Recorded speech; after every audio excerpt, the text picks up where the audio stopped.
Hello and welcome to Dialogue with Thinkers. I'm Xu Qinduo. About 10 years ago, China proposed the idea of building a community with a shared future for mankind, a concept which has been repeated many times both in China and around the world in multiple policy statements. But what does the idea really mean in practical terms? How does it impact China's relations with other countries? And how does it reflect the universal values often called on by the West? With these questions and more in mind, I'm glad to sit with Mr. Carsten Boyer Thøgersen, former Consul General of Denmark in Shanghai and Guangzhou, who is also a China expert.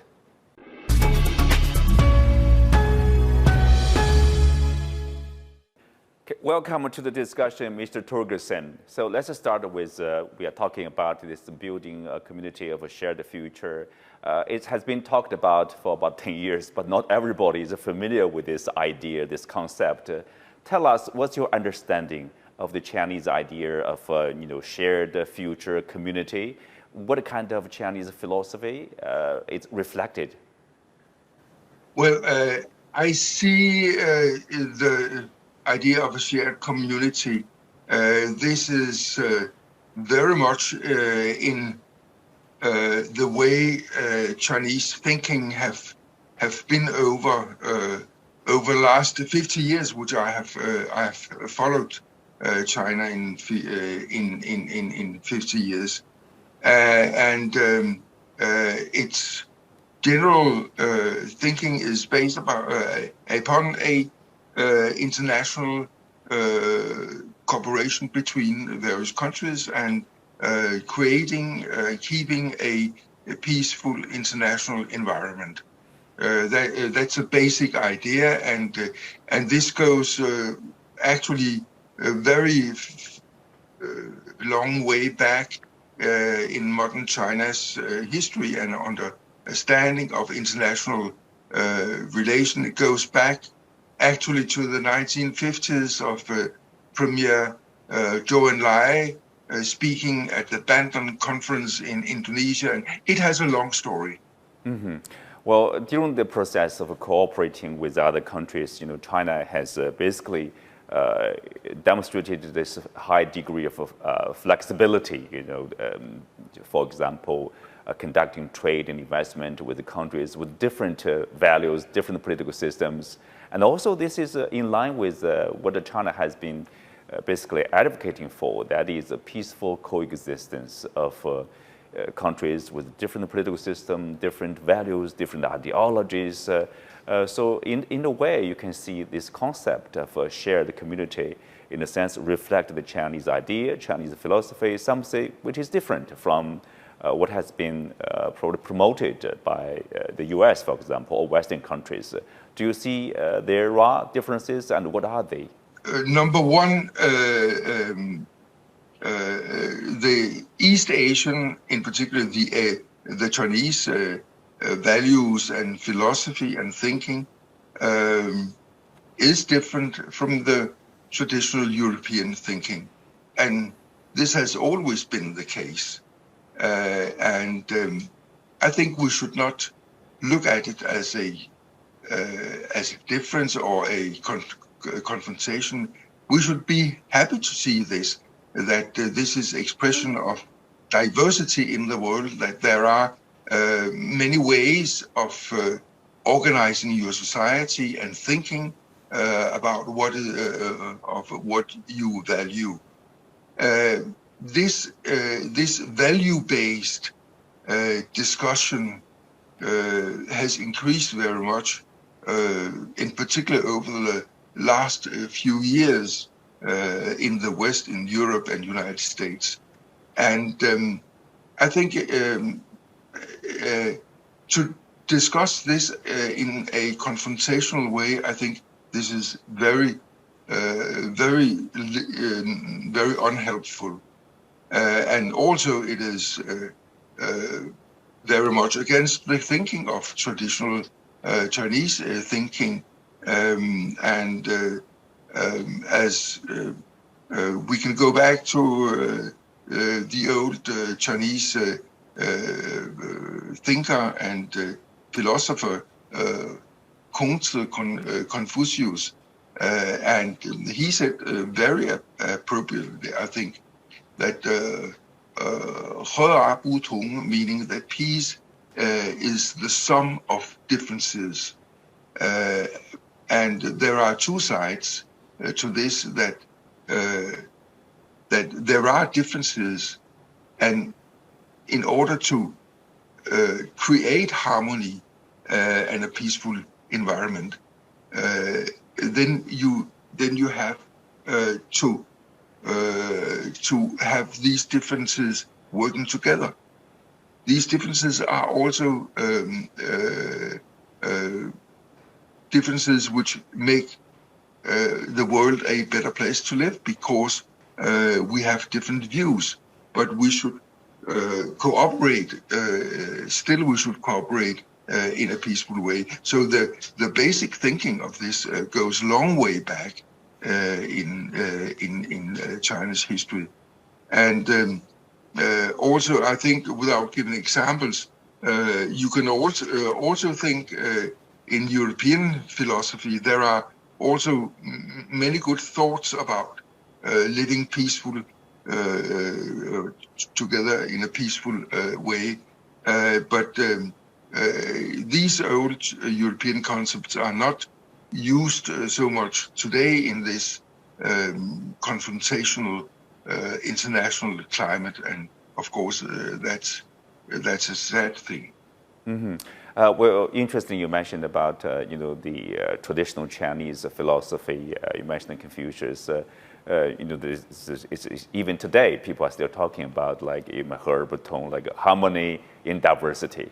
There is diversity, but we can still achieve harmony by respecting each other, which is obviously very different from, for example, the idea being promoted like universal values. Somehow some of the values must be accepted or must be practiced by the rest of the world, in particular, in a sense, promoted by the United States. Is that the case? In this confrontational atmosphere, yes, we see some Americans promoting specific values of their own, and seeing these values as universal, and no values can be universal in that respect. You have to look at the cultural diversity in the world. But just let me mention this saying of Confucius, that harmony is the sum of diversities. Actually, this saying of Confucius has been taken up in China over the last 40, 50 years in relation to the situation between mainland China and Taiwan, where the sentence "one country, two systems." That is actually, as I see it, very much a copy of Confucius' old saying, that harmony is the sum of differences. So meaning that the Chinese traditional classical thinking is very much alive today. You mentioned the European and the American values and this debate about values. It's not an easy discussion, and but if you use these topics in a confrontational way, it's totally meaningless. You can talk about cultural differences and exchange ideas and understanding other cultures' values. I think that's fine, that's all right, and you can even become wiser of that. And also, if you look about on European values and American values, you can also find huge differences there. But use it in a verbal fight and confrontation, I think it's so much unhelpful. Manner matters a lot. Sometimes it's not really about the value. Of course, many of the values are cherished by different countries, different societies. For example, freedom. Of course, everybody loves freedom or democracy, but it's really about the manner, as you mentioned, Mr. Thøgersen. And then, if you look at the concept of community with a shared future for mankind, in what way it aligns itself with the Chinese policies, Chinese principles, such as, for example, China stresses very much about the continuous reform and opening up, or mutual respect among nations, or non-interference in internal affairs of other countries. So what's your observation? What you just mentioned is basically a continuation of China's international understanding already formulated in the 1950s, in particular by Premier Zhou Enlai at the Bandung Conference. This is he didn't use the wording a shared community, but he used other words, but the meaning was the same. And I hope China will continue to promote the idea of shared community, but it takes time in a turbulent world for people outside China to really understand the deeper meaning about this. And a deep meaning is very much that we should avoid international confrontations. We'll talk more about that in that perspective. Let's have a short break. We will continue our discussion right after this.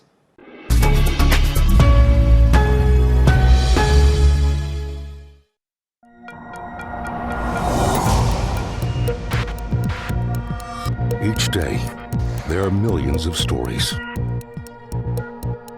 Each one can open new perspectives, new possibilities. Wherever you look, we are there to see, discover, explore.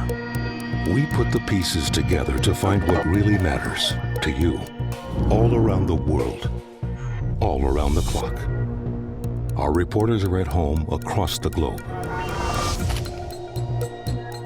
From our headquarters in Beijing and production centers in Washington, Nairobi, and London, China Global Television Network.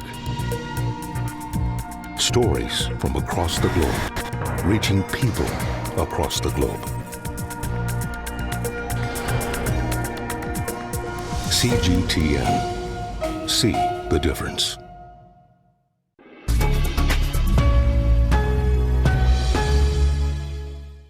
Welcome back. Mr. Thøgersen, people would say, and then, China also had other initiatives, for example, Belt and Road Initiative.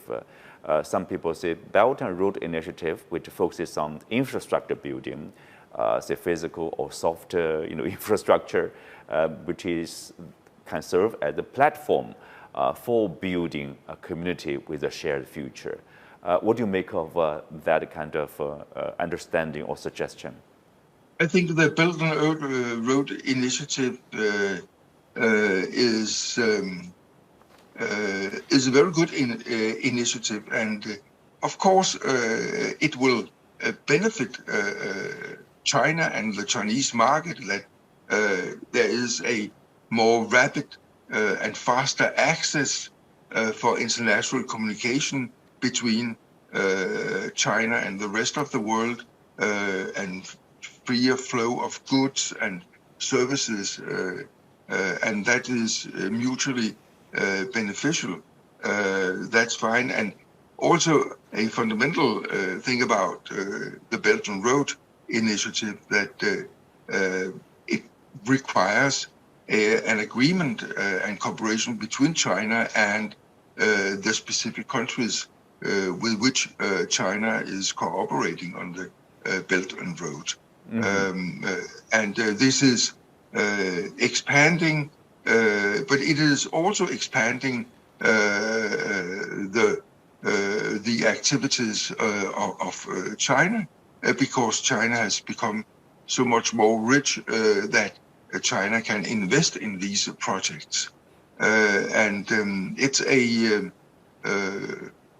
natural consequence of China becoming a richer and more influential country. Mm-hmm. Well, as you said, this concept advocates or requires cooperation rather than confrontation, because more investment, more trade. Of course, it requires different parties working together. This, in a sense, also is in line with the globalization. But right now, we know that at least in some parts of the world, there's seemingly a retreat of globalization or disintegration of this global trade. For example, because of the global supply chain or restructuring or rebuilding global supply chain, there are some problems.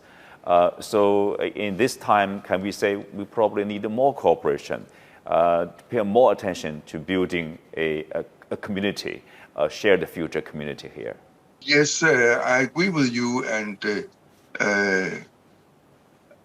I know that there has over the last few years been talk of decoupling or de-risking or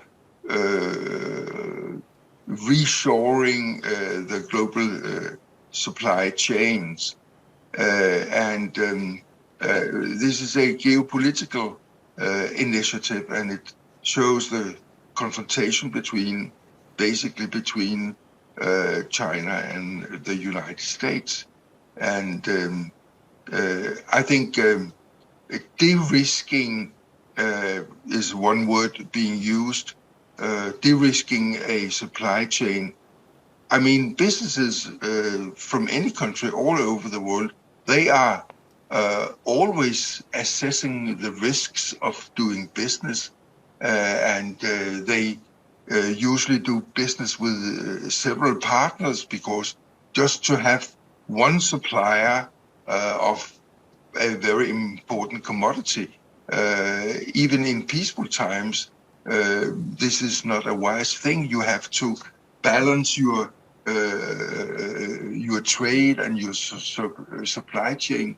This is nothing new, but what is new is that one big country is threatening to destabilize a normally well-functioning global supply chain, and this brings us to a new situation. And if a big country threatens to destabilize globalization, of course, businesses, they have to reevaluate and make a new risk assessment, because these threats are coming up. And so this discussion is a consequence of the present confrontational international situation. Mm-hmm. Well, Mr. Thøgersen, you mentioned about your wish for more cooperation, less confrontation. I think for this idea to build a community, for shared future, it's easy to understand in areas, for example, climate change or pandemic like a COVID-19. Yeah. I think easy to understand. We need to work together. China, U.S., European countries, the rest of the world, we should work together to fight the pandemic, to fight climate change. But then when it comes to other areas, ideological area, for example, in a sense, some would accuse Washington for launching a new Cold War against China, for maintaining its superiority in this global community. So can we do see challenges. Can we manage, if not overcome, those challenges in order to build a community for shared future for mankind? China should certainly not give up building a community of shared interest, but it takes time, and China has to be patient. The Chinese people, officials, and government have to be patient, because it takes time. And the slogan as such a shared community, it's primarily seen as in the West as a saying or a propaganda from the Chinese side. So I think it's very important to look at specific examples and collect examples of how useful specific projects are financed by the Belt and Road Initiative. Because I think examples and history will normally convince people that a certain policy and certain attitude is valuable. Mm-hmm. Well, speaker of that, Mr. Thøgersen, some Chinese are frustrated sometimes for the lack of understanding of China in Western countries. And you actually written an article about how the West should understand China, which could lead to totally different China policies, as you conclude. Can you tell us more about that? I think what I'm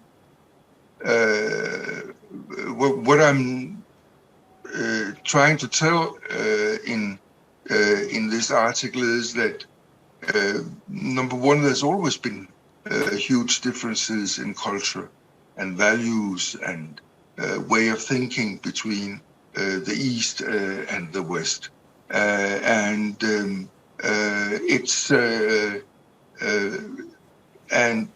number two, that if you use this difference in a confrontational way, it's a very bad thing. And therefore, both sides, the East and the West, in a general sense, should make sure to have a continued dialogue, meetings, and exchange of ideas. And therefore, I've just been 2 months to China in January and February. And I'm very happy to see that now China is in a post-pandemic situation, and the borders are opened up, no quarantine when you travel into China and so on. So we have had 3 years where communication and exchange between Chinese people, Chinese institutions, so on, and international institution has been very, very low.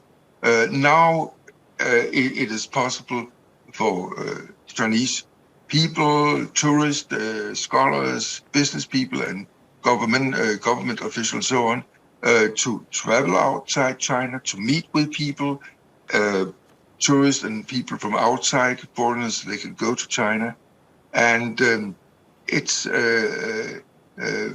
giving a new chance, a new opportunity to start up meeting again, to start exchanges, because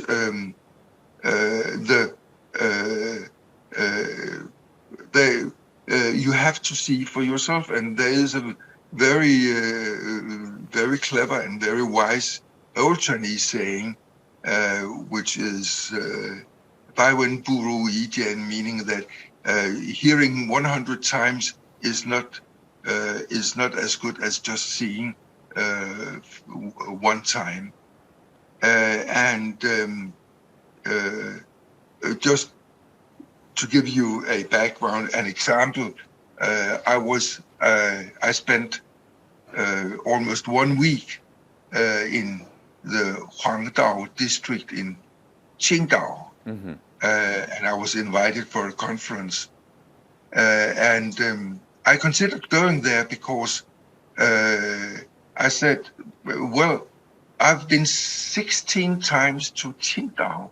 I think I know very much about Qingdao. Why should I go to Qingdao? Right. Time number 17? But I knew that the last time I was in Qingdao was 20 years ago. So I went there, and although I thought I knew Qingdao, I saw 20 years of development in Huangdao district, and I was so much surprised of. They are also calling Huangdao the northern Shenzhen. It was very, very developed, and there although I think I've been very long time and in China visiting many places, but still I had to go there myself to see, to understand.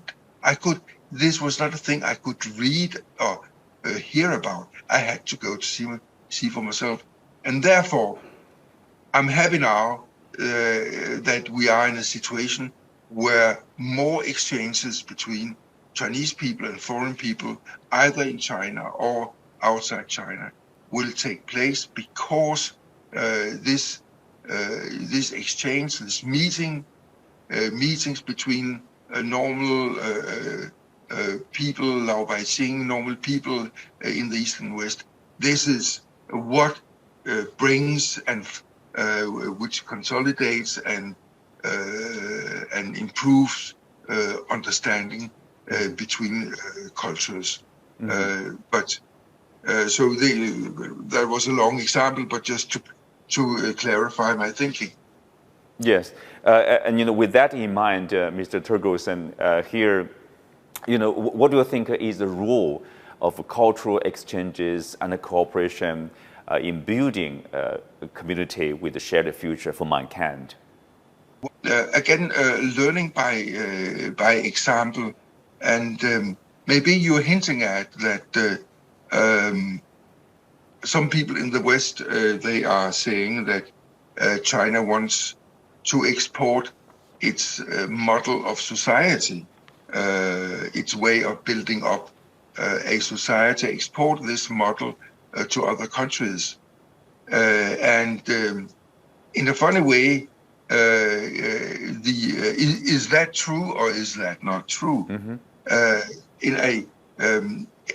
In a funny way, it is actually both true and not true. It's true in the sense that the essence of the Chinese model, as I understand it, is that each country should, according to its own conditions, decide which model and which way to develop.